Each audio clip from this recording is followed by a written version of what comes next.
ශ්‍රී ලංකා වාසී අපට ලැබුණ අනුග්‍රහය මේ කෝටි ලක්ෂයක් සක්වලේ වෙන කාටවත් ලැබුණේ නැති අනුග්‍රහය. මේ සක්වලේ වෙන රටකට දෙව්ලොවකට ලැබුණේ නැති අනුග්‍රහයක් ලක්වැසි අපිට තියෙනවා. ද්‍රෝණ 8ක් ධාතුන් වහන්සේලාගෙන් තනියම එක ද්‍රෝණයක් අනුරාධපුරේ මහසෑය රජාණන් වහන්සේ තුළ වැඩ ඉන්නවා. ඒතකොට කෝටි ලක්ෂයක් සක්වලට බෙදුනේ ද්‍රෝණ 7. අපිට එක ද්‍රෝණයක්ම ලැබුණා. ඒ ද්‍රෝණය හැරුණකොට තව ධාතුන් වහන්සේලා මොන තරම් ප්‍රමාණයක් නම් මේ රට පුරාම විහෙර විහාරවල වැඩ ඉන්නවද? කේශ ධාතුන් වහන්සේලා මේ රටේ කොච්චර වැඩ ඉන්නවද? ඊට අමතරව අපි සඳහන් කළා මහා ධාතුන් වහන්සේලා 7 නමක් වෙනම බෙදුණා කියලා. පින්නතුනි, ඒ 7 නමෙන් විශේෂ ධාතුන් වහන්සේලා 4 නමක් මේ පුංචි රටේ වැඩ ඉන්නවා කියලා කියහම මේ රට පිං උල්පත. මේ රට පිං සාගරයක්. මේ රටේ ප්‍රඥාවන්තයන්ට මොනතරම් භාග්යක් තියෙනවද? භාග්‍යතුන් වහන්සේ ළඟින් ඇසුරු කරන්නේ. ඒ වගේම අනුකම්පා කළ ඒ සත්පුරුෂයෝ මං හිතන්නේ වැඩි පිරිසක් උපදිනවා ඇත්තේ මේ රටේ. ඒක නිසාද මේ රටට මේ තරම් අනුග්‍රහයක්. පින්නතුනි, වම් දළදා වහන්සේ මහනුවර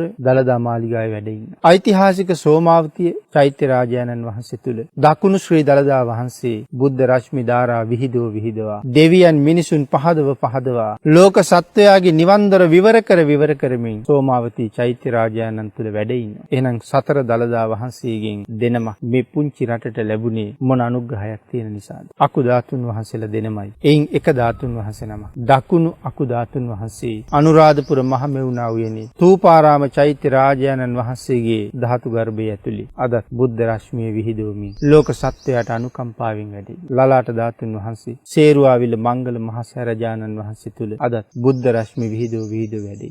අනුරාධපුරයේ ඇවිල්ලා ද්‍රෝණයක් සර්වඥ ධාතුන් වහන්සේලා දරාගෙන ඉන්නේ මහසෑය රජාණන් වහන්සේ වන්දනා කරලා. මෙතනින් සේරුවාවිලට ගිහිල්ලා ලලාට ධාතුන් වහන්සේත් වැඳලා එක දවසක් ඇතුළේ මොන තරම් පින්කන්දරාවක් රැස් කරගන්න පුළුවන් අවස්ථාවක් මේ රට තුල අපට ඉතුරු වෙලා තියෙනවා.